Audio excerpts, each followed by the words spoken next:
Eh bien salut tout le monde, c'est AZK, bienvenue pour ce DeFi Actu du 24 octobre 2023, j'espère que vous allez bien. J'ai pas mal de news donc je vais essayer d'enchaîner assez vite.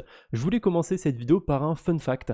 Quelqu'un a déposé un Ether de liquidité dans une pool, alors c'est une pool ETH HAY, on va voir ce que c'est ce shitcoin, et il a fait 150 000 $ de frais de transaction en seulement 9 jours.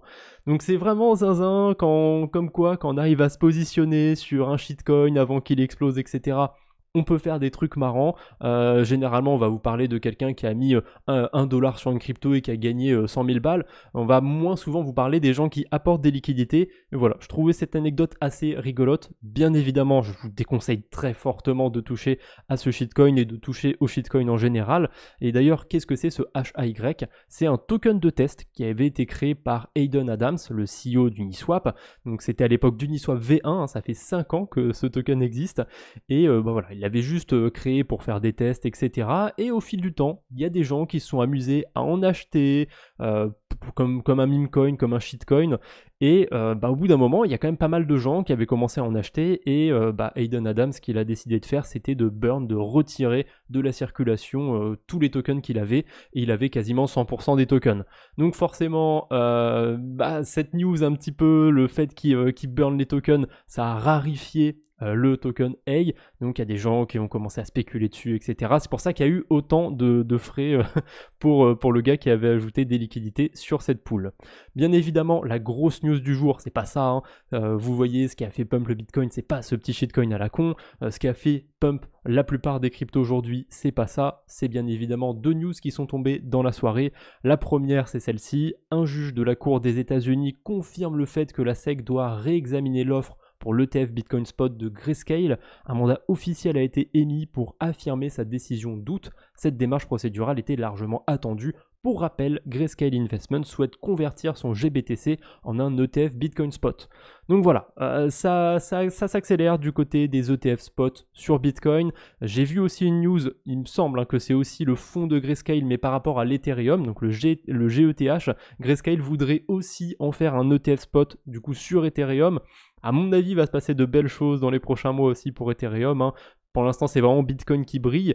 Et une autre grosse news qui est tombée autour de BTC, c'est le fait que l'ETF Spot, cette fois-ci de BlackRock, il est enregistré auprès de la DTCC. Alors la DTCC, pour simplifier ce que c'est une sorte d'entreprise où on va, qui va détenir plein d'actifs numériques, ou d'actifs tout court d'ailleurs, des actions, des ETF.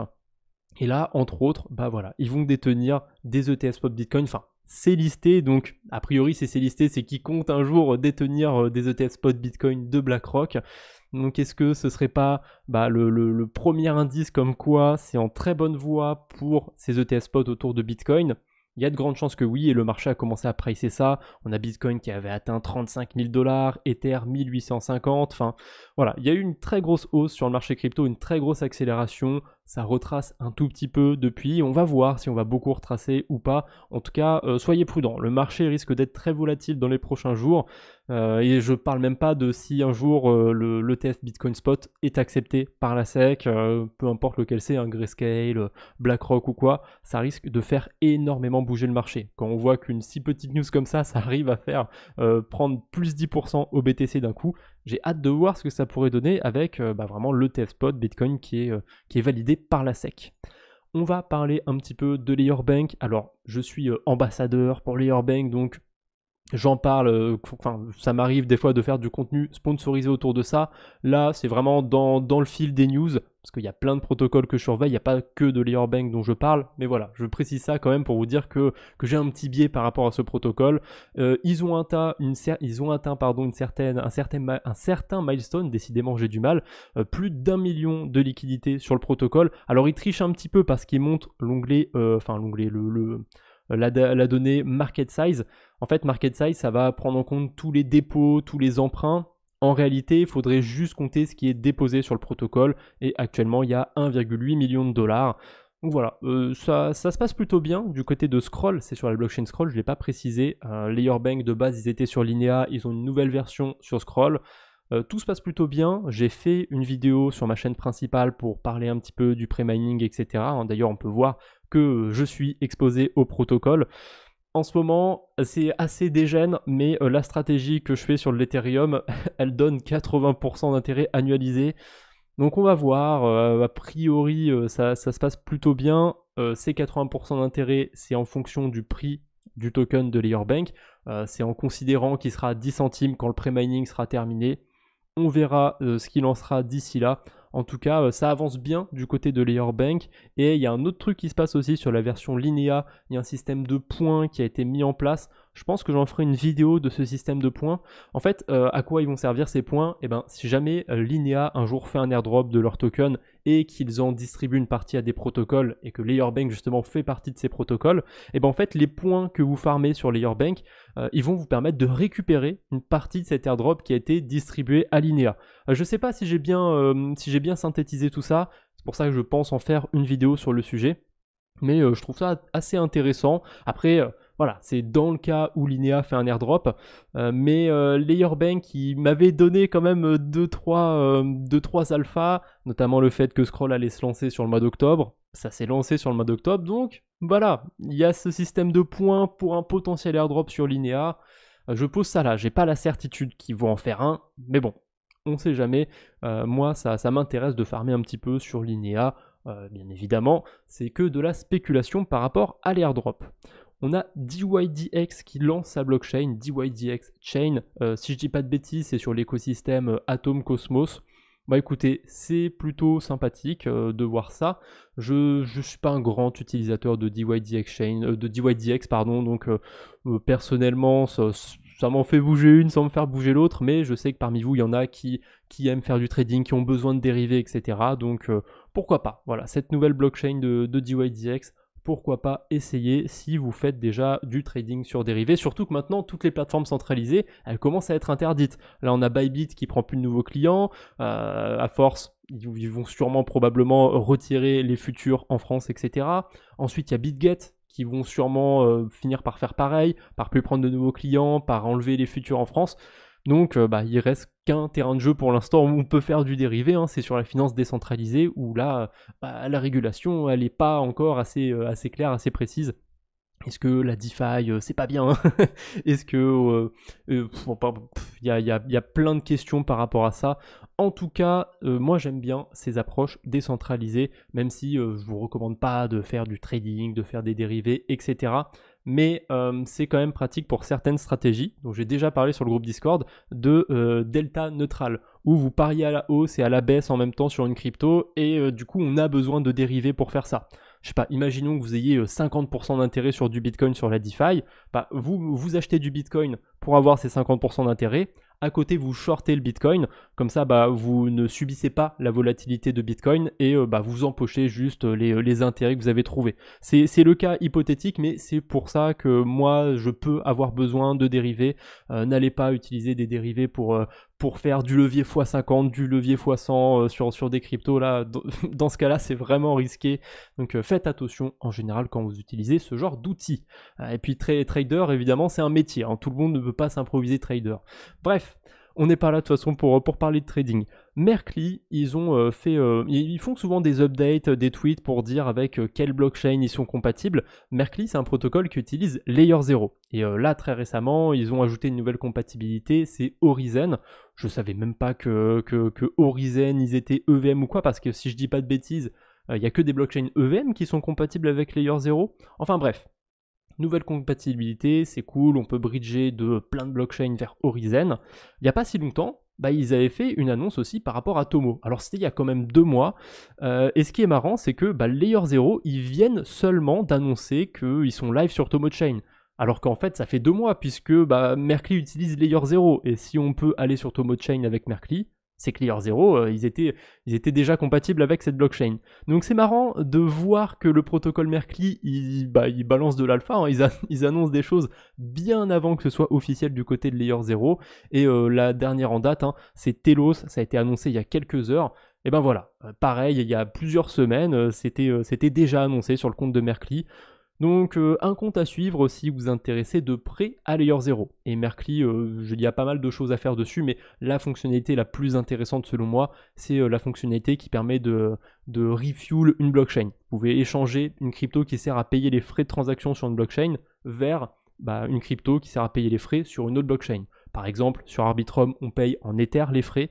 Je peux convertir cet Ether en AVAX sur la blockchain Avalanche, ou alors en BNB sur la Binance Smart Chain, etc., etc. Vous avez compris l'idée.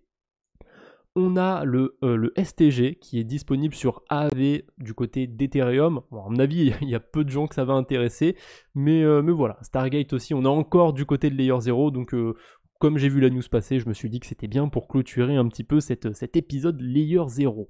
On a Bungie qui partage cette fonctionnalité où on peut bridger et en même temps envoyer à une autre adresse. Alors c'est pas nouveau, hein, il y a plein de bridges qui permettent de faire ça. Et du coup c'est un petit rappel que je vous fais aujourd'hui. Si jamais vous avez des besoins spécifiques, là il donne l'exemple d'aller mettre des fonds sur un wallet Friendtech, ça peut être utile d'utiliser un bridge et d'en même temps changer d'adresse. Voilà, vous pouvez probablement imaginer d'autres cas d'utilisation pour vous, mais c'est important de savoir ce genre d'éléments. Ça vous évite de bridger puis ensuite d'envoyer de votre adresse A à votre adresse B. Ça peut être simplifié, ça peut se faire en une seule transaction. On a Layer 3 qui lance des nouvelles quêtes du côté de Starknet. Si jamais vous farmez un petit peu l'airdrop de Starknet, ça peut être intéressant. Donc on a une quête autour du money market sur Starknet, donc ça va être tout simplement d'utiliser Zcalend, un protocole de prêt et d'emprunt sur Starknet. Et il y en avait une autre aussi sur les NFT, je pensais que je l'avais mis de côté, mais en fait non. Donc voilà, pourquoi pas si vous êtes du côté de Starknet. Et toujours sur Layer 3, il y a une nouvelle fonctionnalité qui a été lancée il y a quelques temps, mais ils en reparlent d'un coup, donc je me suis dit que j'allais le caler dans la vidéo. C'est une fonctionnalité de swap.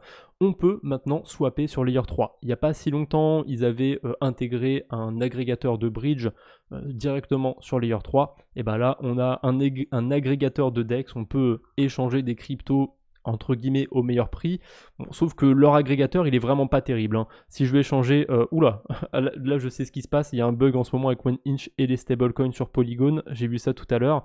Bon, on va éviter l'USDT, alors on va essayer l'USDC et le DAI.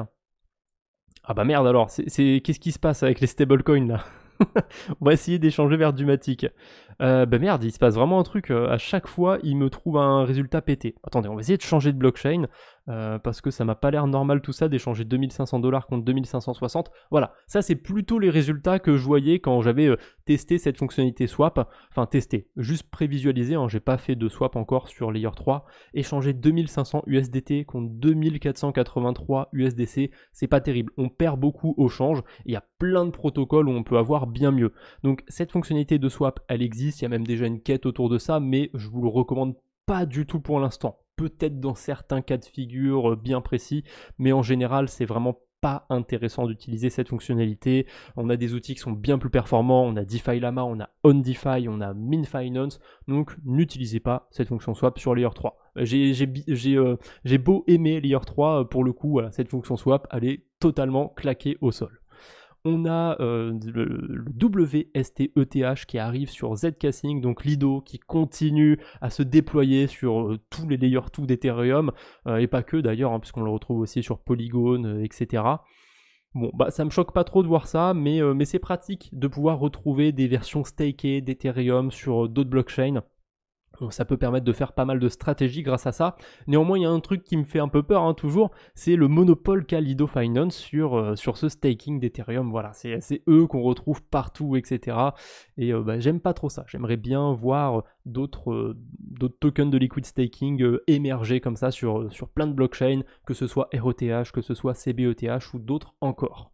On a Rabi qui ajoute une nouvelle fonctionnalité pour cacher les fausses transactions, les transactions de scam. Vous savez, quand on va vous envoyer un NFT qui a aucune valeur, complètement débile, quand on va vous envoyer une crypto à la con, généralement ça apparaît sur votre wallet. Là Rabi il va vous cacher tout ça, donc ça simplifie un petit peu l'interface. Je trouve que c'est une bonne fonctionnalité, c'est pas non plus incroyable, game changer, etc. mais c'est sympathique et au moins ça peut peut-être vous éviter de faire 2-3 bêtises. Parce que il y a ce genre d'arnaque où on vous envoie une crypto, une fraction d'une crypto avec une autre adresse qui ressemble étrangement une adresse avec laquelle vous avez interagi et vous pouvez être tenté d'aller recopier cette fausse adresse pour envoyer des cryptos plus tard. Enfin voilà, on va pas rentrer dans les détails de toutes les arnaques qu'on peut imaginer avec ça, mais c'est pas plus mal de les cacher, ces fausses transactions. On a Skydrome pour terminer un petit peu ces news DeFi qui continue son pré-mining. C'est un protocole qui est sur la blockchain Scroll et qui fait un pré-mining, ça veut dire qu'on peut déjà apporter des liquidités au protocole et farmer le token avant qu'il soit lancé. Bon, c'est sympa, ils sont en train de doubler, d'augmenter le pré-mining en ce moment, donc pourquoi pas, ça reste risqué parce que le protocole est très récent, etc. Il me semble que c'est un fork de Vélodrome, si je dis pas de bêtises. Je sais plus exactement de quoi ils sont forkés, mais il me semble que c'est Vélodrome. Donc bon, c'est sympa, c'est un des plus gros protocoles pour l'instant qu'on a sur Scroll, donc il y a des chances que si vous intéressiez déjà à cette blockchain, vous ayez entendu parler de Skydrome. Voilà, c'est sympa, et en parallèle, ils font aussi une public sale, donc ils vont faire aussi une pré-vente de leur token. Ça par contre, j'ai jamais vu. J'ai déjà vu des projets qui font soit une pré-vente, soit du pré-mining, mais les deux en même temps, jamais vu. C'est la première fois que je vois ça. Bon, je suis un petit peu curieux du coup de voir ce que ça va donner. On verra bien, on en reparlera probablement quand le token sera lancé. Et dernière petite news pour clôturer cette vidéo, c'est une update que j'ai fait sur le portefeuille de la chaîne YouTube, mais que je ne montrerai pas en vidéo. Enfin, peut-être que dans la prochaine vidéo sur mon portefeuille, je vous dirai que j'ai fait ce changement, etc. Mais voilà, comme c'était un petit changement et que la dernière vidéo que j'ai fait sur mon portefeuille, elle était assez longue comme ça, j'avais pas envie de complexifier trop la vidéo, donc ça, je l'ai fait en dehors de la vidéo, voilà. J'ai retiré les Ethers que j'avais mis sur On-Chain Trade. J'avais prévenu de toute façon que je les laissais pas très longtemps. Voilà, même si le rendement il est encore intéressant, qu'on a 60% d'intérêt sur de l'Ethereum, je préférais sortir. J'avais dit que j'allais me dérisquer de ce protocole tôt ou tard. Et voilà, c'est fait maintenant. Les Ethereum, j'ai été les remettre ailleurs, ils sont sur Extra Finance. Voilà, c'est tout ce que j'avais pour aujourd'hui. J'espère que ce contenu vous a plu. N'hésitez pas à mettre un j'aime si c'est le cas, à vous abonner pour ne pas rater les prochaines vidéos d'actu. On se retrouve bientôt, j'espère. D'ici là, portez-vous bien. Salut tout le monde!